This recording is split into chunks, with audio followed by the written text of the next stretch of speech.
What is up, guys? Proto Bro here, infamous brother to Mega Bro, and we're going to continue with our invasion of China and her allies. It is 1938, and we're going to keep on pushing here, down into Guangxi.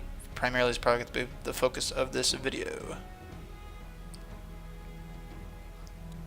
The last episode you saw, we started invading Guangxi down in the south, primarily because our invasion into the western coast there, or eastern coast, or whichever coast you want to target.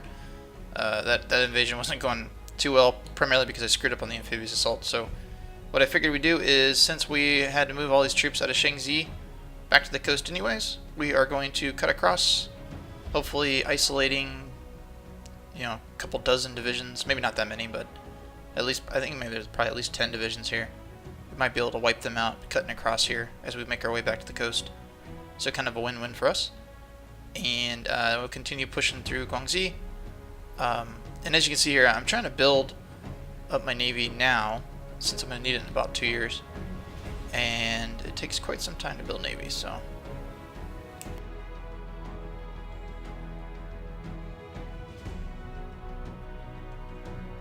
As you can see here, we're meeting a little bit of resistance.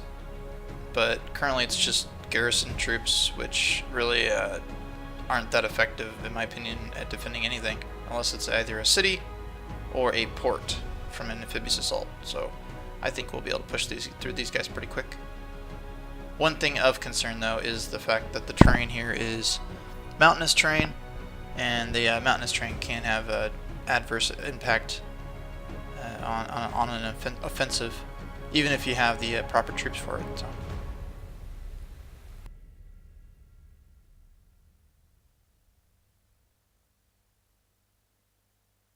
And as you can see here too, we've seized a couple of the ports already.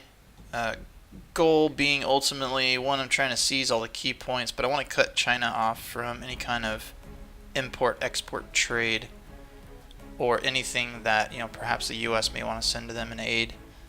And if the game is true to form, if they don't have any ports to accept things, then I'm not quite sure how they can get anything in from the outside world. So.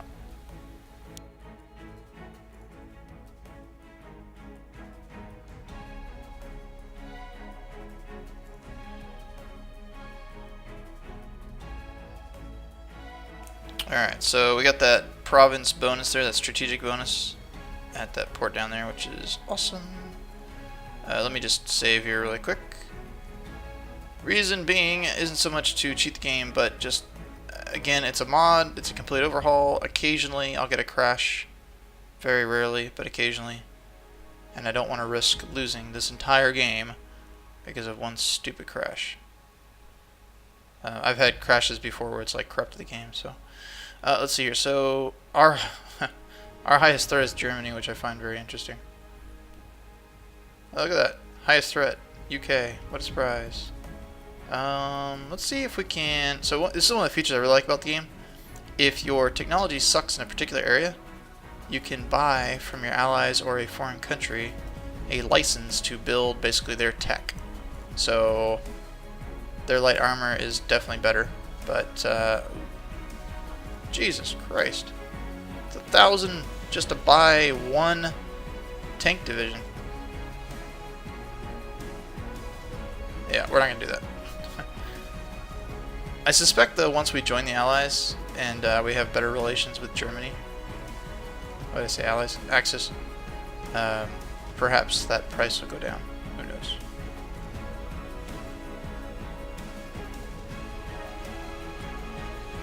I may have mentioned this in the past, but it doesn't hurt to reiterate it. Those red flagged looking brigades, always attach them to division level and use them in your tip of your spear attack. They make a huge difference, especially like bunker busting or taking out cities. Those battle commanders are awesome. Alright, I got a boatload of guys here. Why do I have so many guys here? Alright, let's get this guy out of here. Next stop. What are we gonna hit next?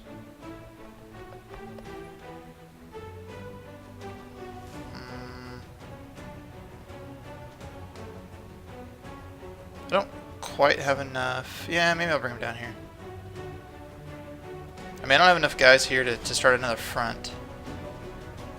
However, I could, instead of having them sit there and rot, bring them down to Guangxi to provide additional support, so maybe I'll do that.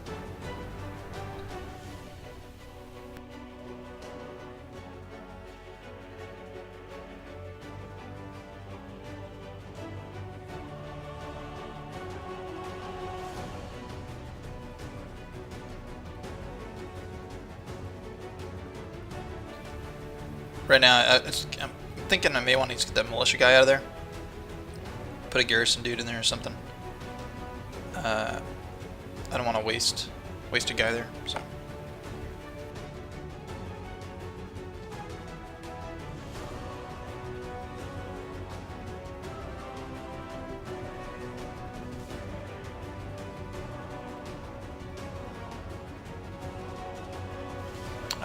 I have a tendency to put for my militia and garrison, because I typically don't use militia for offensives. I'll use them either to establish a front or just kind of an auxiliary support role. But I do like to use garrison and militia for defensive purposes, and so oftentimes when I attach commanders to those, what is going on? A plane? What the hell? Anyways, when I attach the commanders to those divisions of militia garrison, I usually give them like the generals that have the 15% defensive bonuses or dig-in bonuses or whatever.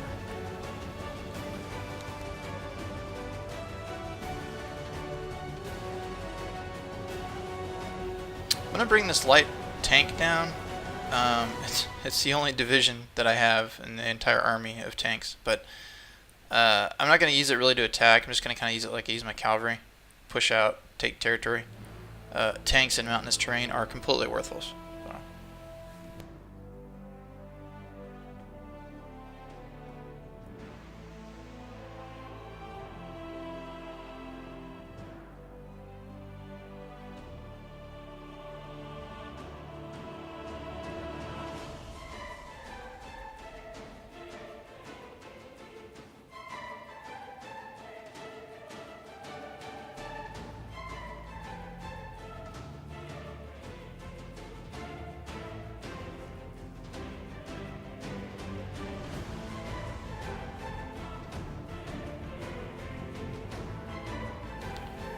So we're building a boatload of navy right now. The Shokaku won't be ready till October 39.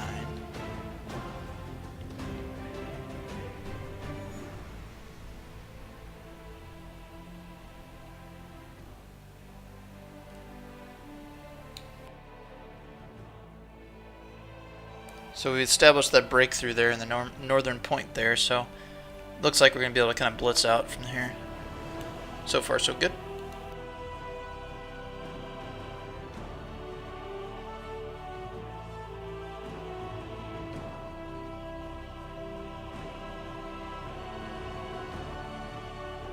A lot of times you'll see me building stuff that I don't have enough IC for yet. That's just more just to kind of remind myself that to get around to it at some point. Our mountain division should be ready here shortly. We've got some planes some bombers that'll be up here as well. I'd say the one thing I'm probably going to be lacking is bombers, especially the medium.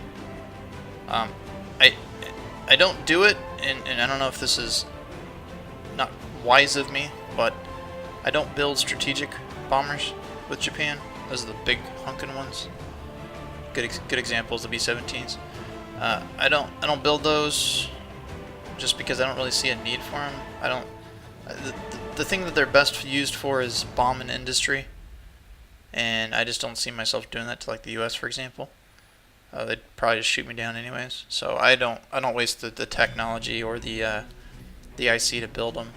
That being said, be aware that they are out there, and that they may kind of play into your playstyle. I would definitely say if you're playing the U.S. or the Brits, they're a huge resource because you can bomb the crap out of the Japanese, and you can also bomb the crap out of the Germans, and lower their overall IC level. If you don't know what I'm talking about, strategic bombers, what they do is you can actually bomb provinces that have industrial capacity. And what it does is it knocks that industrial capacity out of use for a limited period of time.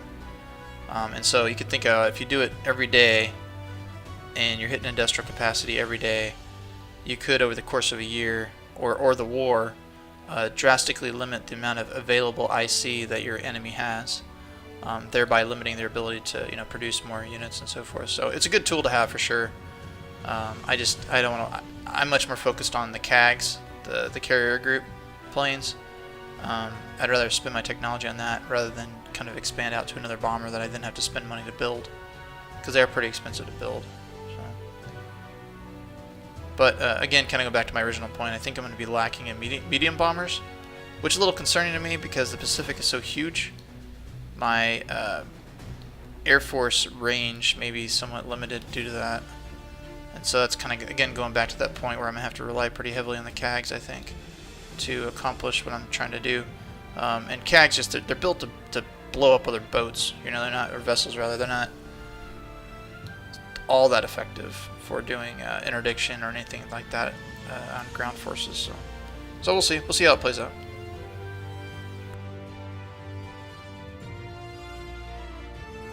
If I can maintain control of the sea, then everything else will fall into place. And that's why those CAGs are so important to me, because they will help me accomplish that. You'll see as our next phase, when we go after the Allies, you'll really kind of see an illustration of why it's so important for our strategy that we maintain control of the sea. Because we're not talking pushing east, we're talking pushing west. And even that, even though there's a lot of territory on the ground to cover, our strategy is going to hinge on our ability to maintain a supply line via the sea. So,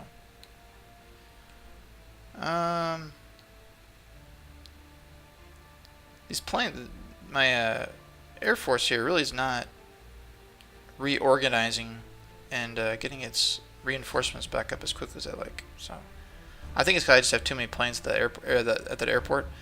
You'll notice when you... Okay, we got one... This garrison guy's been a pain in the butt. Yeah, we want to puppet these guys.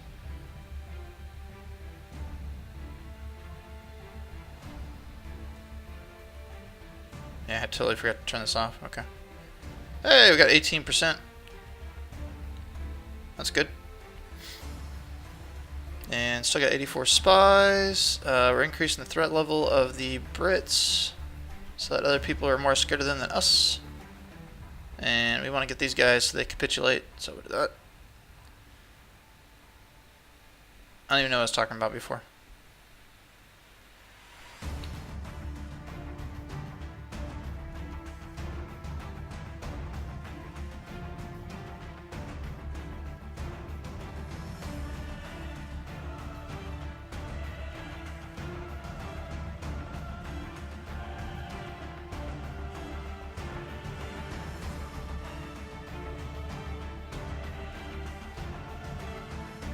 The TB, it's a torpedo boat.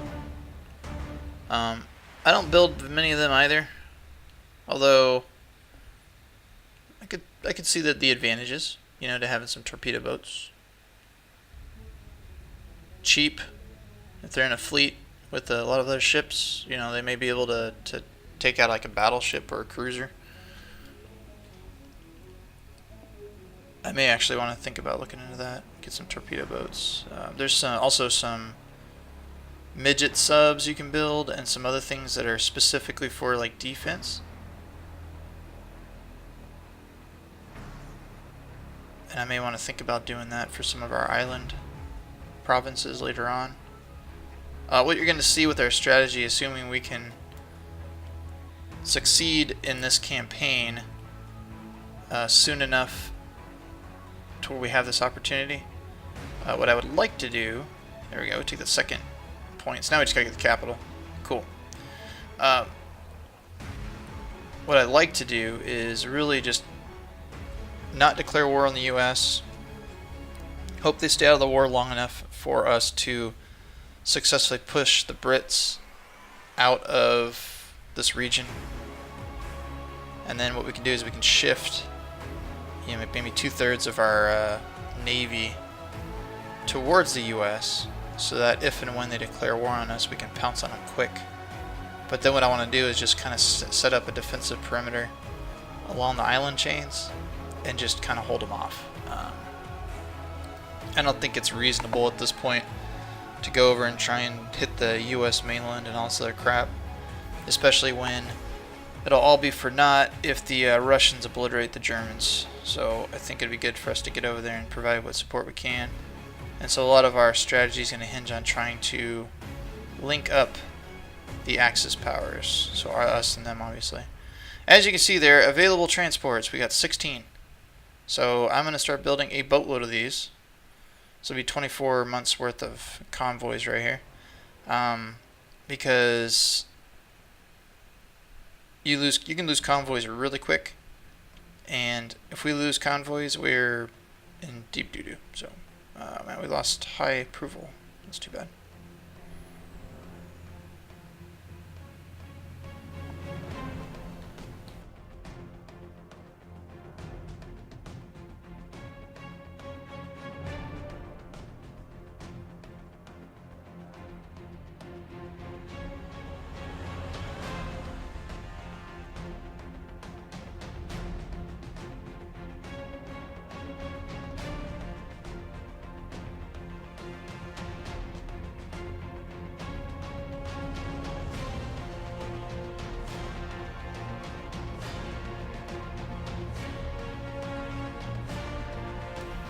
Uh, 22nd Division? Yeah, sure. I'll take it.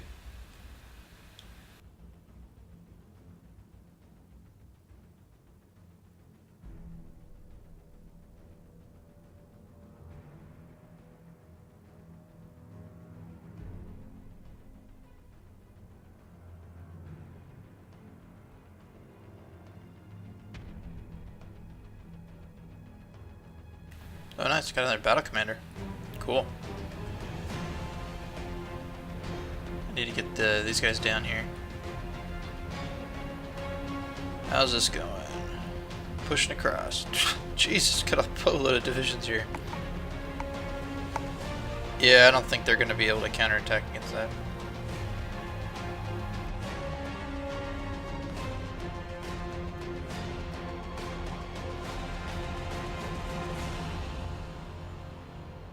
Yes, more divisions.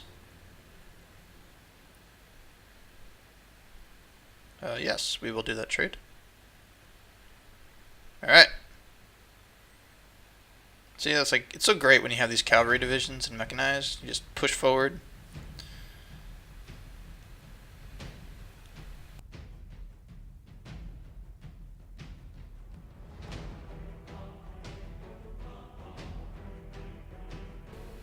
And by the way, I know like I do a lot of clicking, and I gotta manually adjust all these divisions and so forth. You can put the AI in control. So like the army group here, the orange, and have them kind of run the show. And you can adjust the aggression level and defense level and all that stuff. It's a really cool tool. A lot of people use it. Highly encourage it. I just happen to be a control freak and love to micromanage my military, so that's why I do it. It's also one way for me to kind of keep track of everything that's going on. I mean, as you can tell, there's a ton going on in this game, so it's really easy to kind of lose track of all that if you're kind of letting the AI do stuff. So at least with the Japanese, that's why I do it. I think with the Germans, it's a little easier, just because you really only have those two fronts, the west and the east, and it's kind of easier, I think, to track the progress, as well as to kind of get the AI to do what it is you want them to do. Whereas, you know, here, at least with the strategy we've implemented, there's just a lot more going on, a lot of different areas, a lot of little nuances, so it just doesn't make sense, right?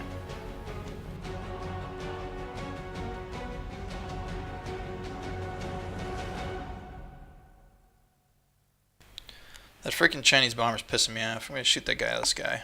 I'm done with it. I think it's a strategic bomber. He's like bombing our industrial complex down there. Which I didn't even know the Chinese had that technology. It's ridiculous.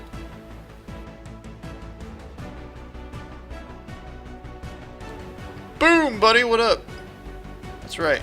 Get out of my area.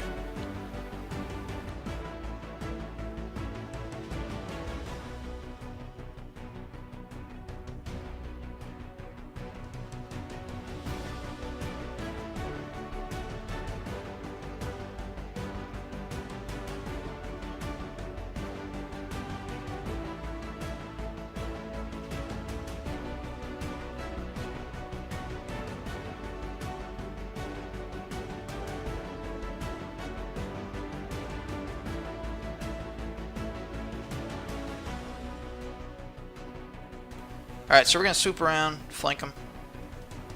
Come around the north side there.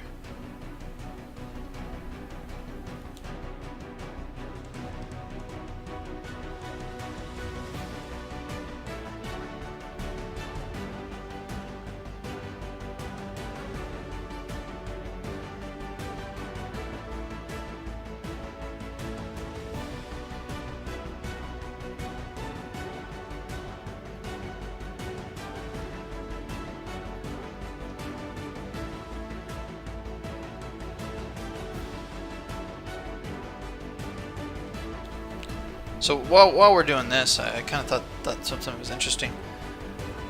You know, a lot of our strategy focuses around taking those key victory points. So in this case with Guangxi, there's those three. I feel like it's fairly indicative of real-time warfare, and it's part of the reason why, for example, like Hannibal failed in his war against the Romans, and why Germany ultimately failed against the Russians. Was that if you look at Hannibal, he never really had any clear objective other than to win every battle that he fought, and to kind of go in and terrorize the Roman people. Whereas Rome was Rome, and what I mean by that is the entire Roman Empire was driven and run by the city of Rome.